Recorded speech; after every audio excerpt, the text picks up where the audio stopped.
రెండు రాష్ట్రాల్లో ఎన్నికల కౌంటింగ్ తేదీల్లో మార్పులు చేసింది కేంద్ర ఎన్నికల సంఘం.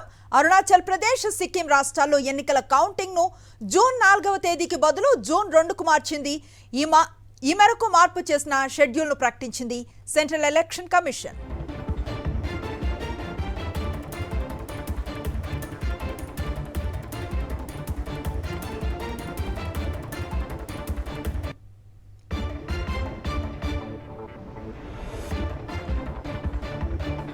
రెండు రాష్ట్రాల్లో ఎన్నికల కౌంటింగ్ తేదీలో మార్పులు చేసింది కేంద్ర ఎన్నికల సంఘం. అరుణాచల్ ప్రదేశ్, సిక్కిం రాష్ట్రాల్లో ఎన్నికల కౌంటింగ్ ను జూన్ 4వ తేదీకి బదులుగా జూన్ 2కు మార్చింది.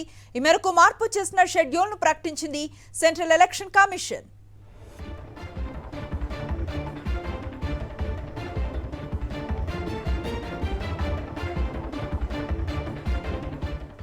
దీనికి సంబంధించిన మరింత సమాచారం మా ఢిల్లీ కరెస్పాండెంట్ వెంకటేష్ ఇస్తారు.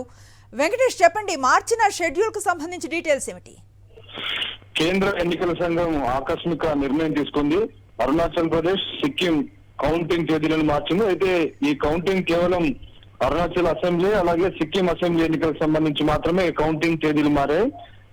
లోక్సభకు సంబంధించి యథావిధిగా జూన్ 4వ తేదీనే ఉండబోతున్నాయి. ఎందుకంటే ఈ మార్పు గల ప్రధాన కారణం అరుణాచల్ ప్రదేశ్, సిక్కిం అసెంబ్లీల గడువు జూన్ 2తో పూర్తవుతుంది. కాబట్టి ఈలోగానే ఫలితాలను డిక్లేర్ చేయాల్సినటువంటి రాజ్యాంగపరమైనటువంటి ఆవశ్యకత ఉంది.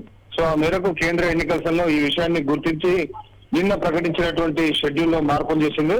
సో ఈ షెడ్యూల్లో మార్పులు కేవలం అసెంబ్లీ ఎన్నికల ఓటింగ్ కౌంటింగ్ వరకు మాత్రమే పరిమితం అవుతుంది. సో లోక్సభకు సంబంధించి మాత్రం యథావిధిగా జూన్ 4వ తేదీనే జరగబోతుంది. సో మొత్తానికి ఈ అరుణాచల్ ప్రదేశ్ అసెంబ్లీ ఎన్నికల ఫలితాలు, సిక్కిం అసెంబ్లీ ఎన్నికల ఫలితాలు 2 రోజుల ముందుగానే వెలువడబోతున్నాయి. కాబట్టి దీని ద్వారా ట్రెండ్ ముందుగానే కాస్త తెలిసేటువంటి అవకాశం ఉంది. అయితే ఈ రెండు కూడా ఈశాన్య రాష్ట్రాలు. సో ఈశాన్య రాష్ట్రాల్లో ఉన్నటువంటి ట్రెండ్ మనకు జూన్ 2వ తేదీనే తెలిసేటువంటి అవకాశం ఏర్పడింది. Right, thank you Venkat.